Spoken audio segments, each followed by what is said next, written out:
Merci. En fait, je ne vais pas parler que de la PCR, je vais parler un petit peu de biologie. Auparavant, je voudrais dire juste un petit mot un peu personnel, c'est qu'au siècle dernier, quand j'étais au lycée, j'avais un camarade qui avait 15-16 ans, qui avait pour passion d'attraper des papillons dans la colline et de les tremper dans le benzène pour les collectionner. Et un jour, on lui a trouvé une LMC.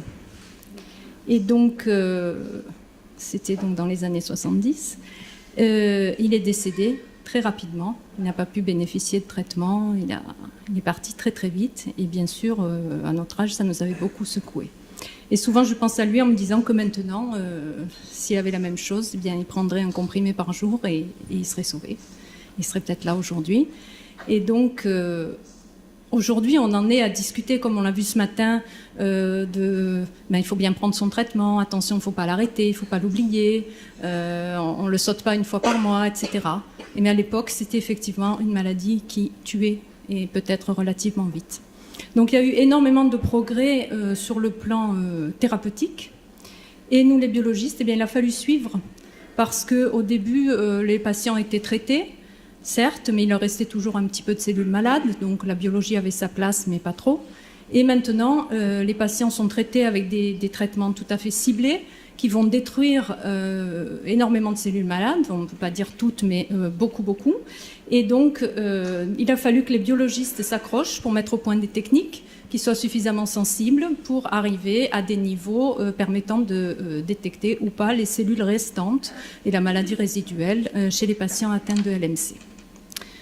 Donc la LMC nous a servi de modèle. C'est une pathologie qui a vraiment servi de modèle pour faire avancer énormément la biologie moléculaire, et on n'en a pas d'autres comme ça. Il faut savoir que toutes les avancées que nous avons en biologie moléculaire sont uniques sur la LMC. Alors je vais vous parler un petit peu donc de biologie. Vous voyez cette pauvre petite coccinelle qui se dit là sur la digestion, ça va être terrible, mais on va essayer de faire ça tout doucement. Donc la LMC, c'est une maladie hématologique. Hématologique, ça veut dire qu'elle touche le sang et la moelle osseuse. Quel est le lien entre le sang et la moelle osseuse? Je repars de très loin, je pense que vous savez tous ça. Mais quel est le lien entre la moelle osseuse et le sang? Eh bien, on voit ici, on voit ici la moelle. Donc c'est pas la moelle épinière, c'est la moelle osseuse dans les os plats. C'est dans cette moelle que se situe l'usine qui va fabriquer toutes les cellules qui vont mûrir petit à petit. Donc on a ici des cellules à tous les stades de maturation. Et ces cellules, une fois qu'elles sont mûres, elles vont passer, elles sont âgées, elles vont passer dans le sang. Donc voilà le lien entre la moelle osseuse, qui est l'usine, et le sang, qui est le réceptacle au moment où les cellules mûres vont passer. Et c'est aussi une maladie proliférative, c'est-à-dire qu'on va avoir une prolifération, donc une augmentation de la production des cellules par la moelle, et donc une augmentation de leur passage dans le sang. On va avoir une augmentation du nombre de globules dans le sang. Donc pour faire le diagnostic et le suivi biologique de la LMC, on va bien sûr se servir de ces deux supports, le sang et la moelle, pour lesquels on va faire des numérations de cellules, on va regarder au microscope. Le sang va être piqué sur des tubes, la moelle généralement à l'aide de seringues, qu'on voit ici. Et voilà ce qui se passe au laboratoire avec un tube, que ce soit du sang ou de la moelle d'ailleurs. Pour regarder ces cellules, on va avoir besoin de les étaler sur une lame de verre. Donc on va faire ce qu'on appelle un frottis, que vous voyez ici. Si on regarde au microscope à ce stade-là, les cellules vont être transparentes, donc ce n'est pas facile de les regarder. Donc pour rendre la lecture plus facile, on va les colorer. On va utiliser des colorants que vous voyez ici. On va avoir le frottis donc coloré qui va être violet et on va regarder au microscope. Alors ici, vous avez ce qu'on voit sur un sang normal, étalé sur une lame. Donc au fond, on voit tous les globules rouges. Ils ne sont pas rouges, ils sont grisâtres, vous les voyez. On voit des petits points ici, par exemple, ce sont les plaquettes. Et puis tout le reste qui apparaît en violet, eh bien, ce sont les globules blancs avec différents types de globules blancs, des polynucléaires, des lymphocytes, etc. Et ici, sur le côté droit, vous voyez un sang de LMC. C'est un sang qui est prolifératif, donc c'est le principe de la maladie. La moelle va trop fonctionner et les cellules de la moelle vont passer dans le sang, les cellules âgées, mais également des cellules jeunes. C'est ce qu'on appelle la myélémie. Au diagnostic de la LMC, on va retrouver un sang qui va être très riche. Si on zoome un petit peu sur ces cellules, on va avoir ici en particulier celle-là, mais toutes les autres sont bâties sur le même modèle. On a un noyau dans une cellule et puis on a un cytoplasme.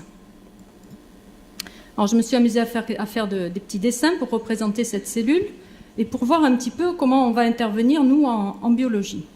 Dans le noyau de la cellule, on a comme un gros ordinateur qui est responsable de l'archivage des données qui sont codées. Et ces données codées, en fait, ce sont des gènes. Et là, dans cet ordinateur, c'est là que se trouve notre ADN. Notre ADN qui porte toutes les informations codées. Dans le cytoplasme de la cellule, il y a des chaînes de fabrication. On a des gens qui travaillent, entre guillemets, et donc qui vont produire des protéines. Et ensuite, ces protéines vont être exportées à l'extérieur de la cellule pour aller faire leur travail. Alors, il y a des protéines qui ont différentes fonctions, mais le principe de la cellule, c'est celui-ci. Alors, les données codées, là, elles sont coincées dans le noyau, elles sont coincées, archivées dans l'ADN, dans ce gros ordinateur qu'est l'ADN. Donc, pour fournir les informations à la chaîne de montage ici sur ce qui doit être produit, eh bien, il y a un petit messager qui va prendre l'information ici, qui va la recopier et qui va l'emmener à la chaîne de production en disant voilà, il faut fabriquer ça, voilà le code, voilà le patron, fabriquez ça. Donc ce messager, c'est l'ARN. Et l'ARN, on l'appelle aussi un transcrit. Et donc l'activité de la cellule va se mesurer à ce travail, ce petit messager qui court partout et qui va aller porter l'information pour fabriquer des protéines. Et dans la LMC, on va avoir des cellules très, très actives et on va voir qu'en fait, les petits messagers, là, ils sont nombreux et on va essayer de les mesurer. Donc en vrai, dans le noyau, cet ADN, on le voit sous forme de chromosomes. Ces petits bâtonnets, vous voyez ici. Les protéines, je les ai représentées par des sphères ici qui vont sortir. Et entre les deux, donc notre messager, en fait, ce sont des petits filaments d'ARN qui sont ici, qui vont pomper l'information, la recopier et la transporter pour la fabrication des protéines. Alors, donc, on a vu qu'on va numérer les cellules. On va également faire un karyotype sur de la moelle osseuse. Le karyotype, c'est quoi? C'est le classement des chromosomes. Donc, on a vu que les chromosomes, c'est l'ADN et c'est dans le noyau. On va les classer. On va analyser au moins 20 cellules pour faire un karyotype pour chaque patient. Et dans le cas de la LMC, on va rechercher bien sûr l'anomalie qui est la translocation 9-22, c'est-à-dire un échange de matériel entre le chromosome 9 et le chromosome 22.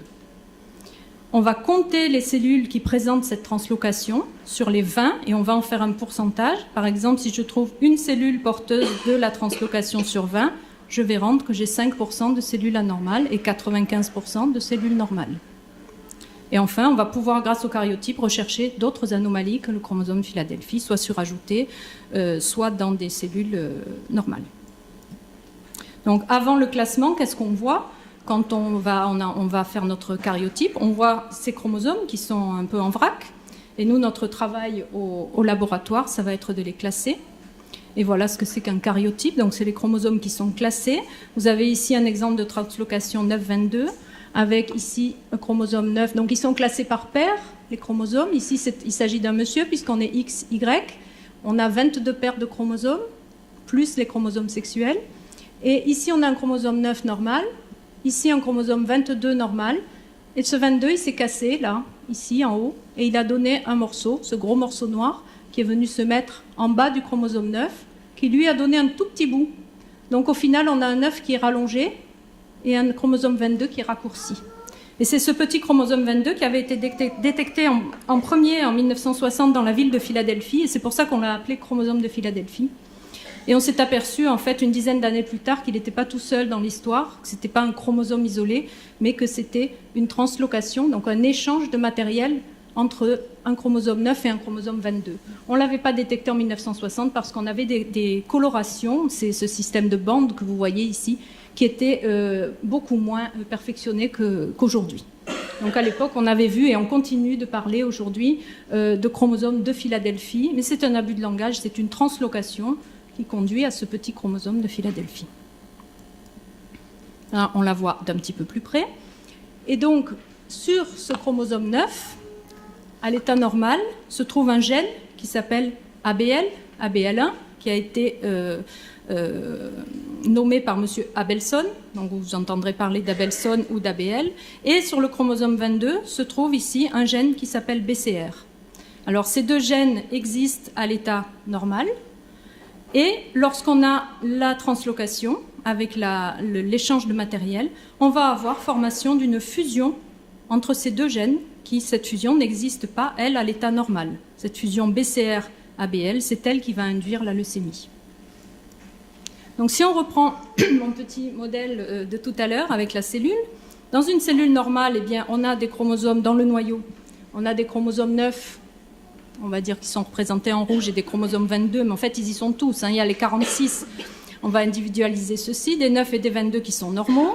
Ils vont produire des messagers, des ARN qui sont normaux, donc il va y avoir des ARN ABL et des ARN BCR qui sont normaux, qui vont aller porter des informations, et donc on va produire des protéines ABL et BCR qui sont normales.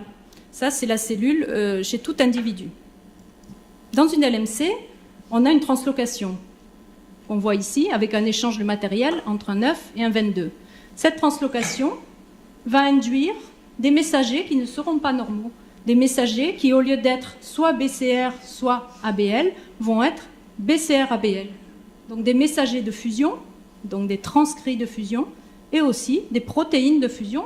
Donc la chaîne de montage, elle existe toujours, mais elle est déréglée, elle produit des protéines anormales, des protéines de fusion. Donc vous voyez qu'on a une fusion au niveau des gènes, une fusion au niveau des ARN et une fusion au niveau des protéines.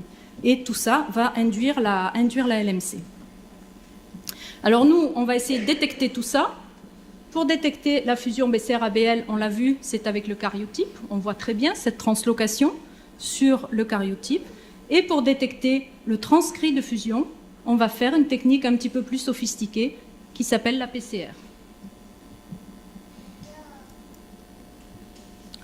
Donc cette PCR, on utilise actuellement des PCR dites quantitatives, c'est-à-dire qu'on va pouvoir quantifier le nombre de copies de ces transcrits de fusion.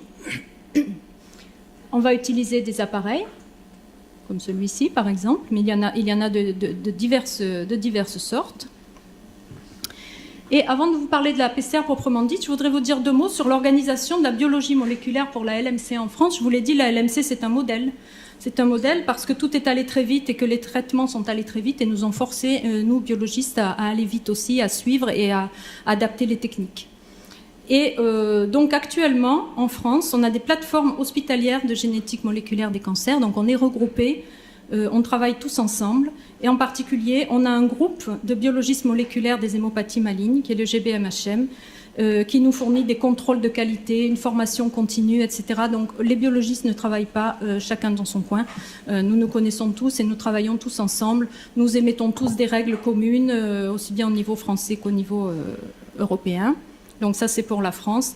Et à l'international, eh bien, on a l'European Leukemia Net dont vous avez entendu parler ce matin et que vous connaissez bien parce qu'il nous fournit des recommandations, aussi bien techniques que thérapeutiques. Et un gros travail qui a été fait au niveau international de standardisation des techniques de PCR, c'est-à-dire qu'on essaye de tous pouvoir comparer nos résultats entre nous. Si un patient souhaite commencer son traitement à Marseille et aller le poursuivre à Londres, par exemple, il faut qu'on puisse comparer ces résultats de PCR, ce qui n'est pas évident a priori parce qu'on ne va pas utiliser les mêmes machines, ni pour l'extraction, ni pour faire la PCR en soi, on n'a pas les mêmes techniciens, etc. Donc même si les recettes sont les mêmes, le produit va être différent. Et donc on essaye actuellement de standardiser et d'avoir un coefficient qu'on appelle coefficient IS. IS, ça veut dire International Scale, c'est l'échelle internationale pour pouvoir comparer tous les laboratoires entre eux. Donc voici ici des machines de PCR. Donc la technique, pour faire très bref, Pour pouvoir travailler, avant de faire la quantification des transcrits, il faut les amplifier. Parce que même chez un sujet qui arrive avec une LMC au diagnostic, on a peu de transcrits, donc il faut les amplifier. Donc on va faire un genre de photocopie de ces transcrits, ici, voilà. Et ensuite, on va les quantifier en utilisant une gamme de transcrits en quantité connue. Donc on achète, on nous donne des transcrits qui vont à 1 million, 100 000, 10 000, etc. Et on va positionner les patients par rapport à cette gamme. Alors l'ARN, c'est une molécule qui est extrêmement fragile. Je vais insister là-dessus parce que sur le plan pratique, c'est très important pour nous. La durée du transport du prélèvement jusqu'au laboratoire est très importante. L'ARN craint la chaleur, l'ARN craint le froid, l'ARN n'aime pas trop prendre l'avion. Donc on reçoit des tubes, moi je reçois ici des tubes de patients qui sont en Corse, donc forcément les prélèvements prennent l'avion, dans la soute de l'avion il fait très très froid et donc c'est très difficile, il faut bien isoler les tubes, être isotherme, etc. parce que c'est vraiment une molécule très labile. Et de ce fait, on va être obligé, avant d'attaquer notre manip et de l'interpréter, on va être obligé d'évaluer la qualité de l'ARN pour être sûr du résultat qu'on rend.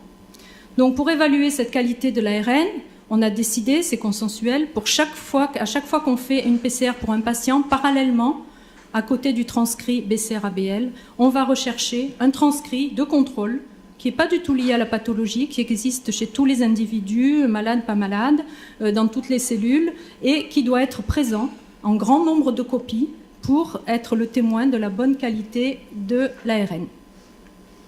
Si on a un mauvais nombre de copies de ce témoin de qualité, on va rendre qu'on a un problème technique, que l'ARN est dégradé. Ça ne veut pas dire que l'ARN est dégradé chez le patient, ça veut dire que l'ARN est dégradé dans le tube parce qu'il a mal voyagé, que le tube a traîné, qu'on l'a piqué un vendredi, qu'il est arrivé le lundi au labo, qu'il est allé au frigo, etc. L'analyse sera ininterprétable et la quantification impossible. Il faudra prévoir un nouveau prélèvement. Le calcul du résultat en PCR quantitative, afin de tenir compte justement de cette variation dans la qualité de l'ARN qui n'est pas toujours la même d'un examen à l'autre, et pour pouvoir comparer les examens dans le temps, l'important c'est la cinétique, on l'a bien vu ce matin, il faut que je puisse comparer un résultat d'examen à 3 mois, à 6 mois, à 9 mois. Si le prélèvement à 3 mois a été fait à Marseille et que le prélèvement est arrivé au laboratoire en 20 minutes, c'est parfait. Si le prélèvement à 6 mois a été fait en Corse, qu'il a pris l'avion, qu'il m'est arrivé au bout de 2 jours, la qualité ne sera pas la même et pourtant il va falloir que je compare ces résultats entre eux, que je dise c'est monté, descendu, ça va bien. Donc pour pouvoir faire cette comparaison, on va gommer cet effet qualité en faisant un ratio. On ne va pas rendre un nombre brut de nombre de copies de BCR-Abelson, on va faire un ratio du nombre de copies de BCR-Abelson sur le gène qui me sert de témoin de qualité. Et à ce moment-là, on va obtenir un pourcentage. Alors, ces pourcentages, vous le savez tous, quand on est inférieur ou égal à 0,1%, on parle de réponse moléculaire majeure, ou RM3. 0,01%, c'est une réponse moléculaire profonde, niveau 4. 0,0032%, c'est une réponse moléculaire 4-5, on en a parlé ce matin, vous avez vu l'impact que ça pouvait avoir sur les décisions d'arrêt de traitement. Des exemples très très rapidement. Donc on a ici une courbe d'un patient qui réagit bien. Donc on a la ligne en rouge, c'est le seuil de réponse moléculaire majeure. Et on voit que le patient réagit très bien avec un passage sous le seuil de réponse moléculaire majeure. Alors qu'ici on a un patient qui est résistant, même au fil du temps, on a beau attendre, on reste supérieur à ce seuil de réponse moléculaire majeure. Donc là, il faut envisager autre chose. Donc pour évaluer cette maladie résiduelle, vous l'avez vu, si on reprend les techniques, on va avoir plusieurs niveaux de sensibilité selon la technique. Quand on fait un myélogramme, on peut détecter une cellule malade sur 100.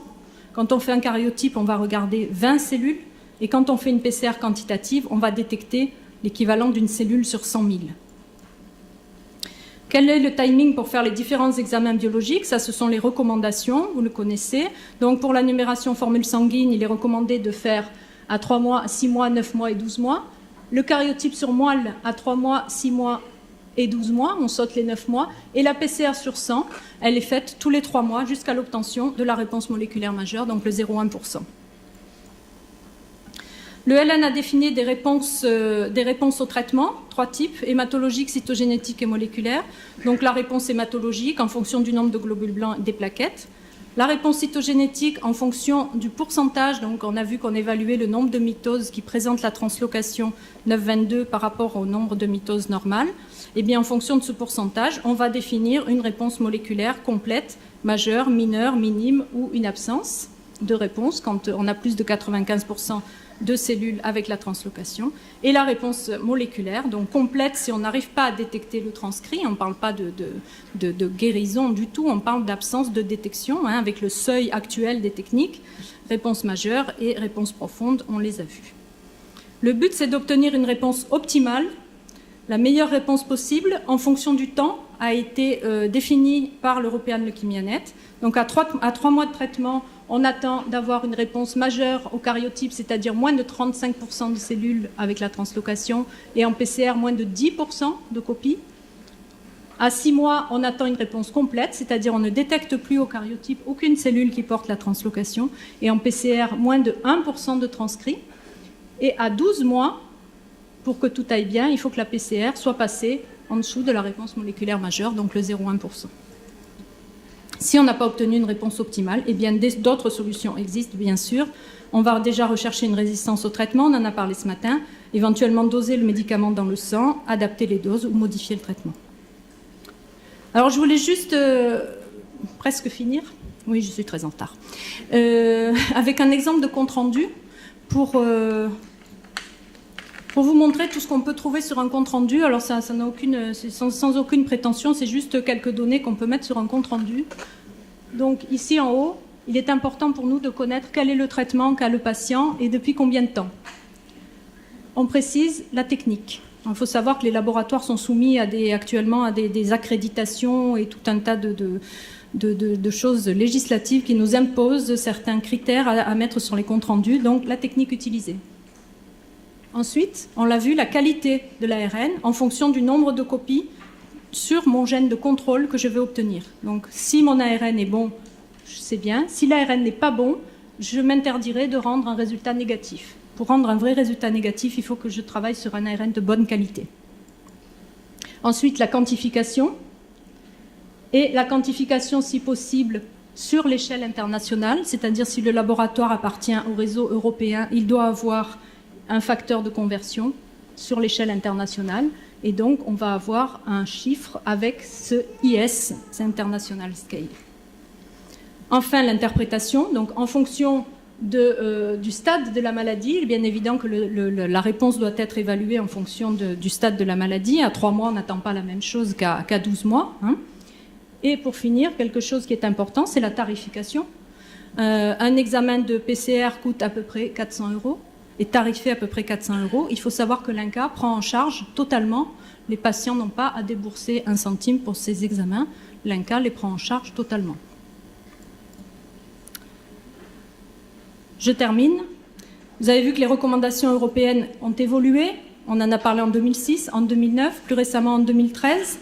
Pourquoi est-ce qu'elles évoluent, ces recommandations? Eh bien parce qu'on voit arriver sur le marché de nouveaux traitements, parce qu'on a des suivis à long terme des premiers traitements, qu'on connaît mieux les résistances, que les biologistes travaillent à la standardisation des techniques et qu'on va commencer à combiner les traitements. Et que les enjeux thérapeutiques aujourd'hui, eh bien, heureusement, ce n'est plus d'essayer de maintenir le patient en vie, ça c'est un fait acquis.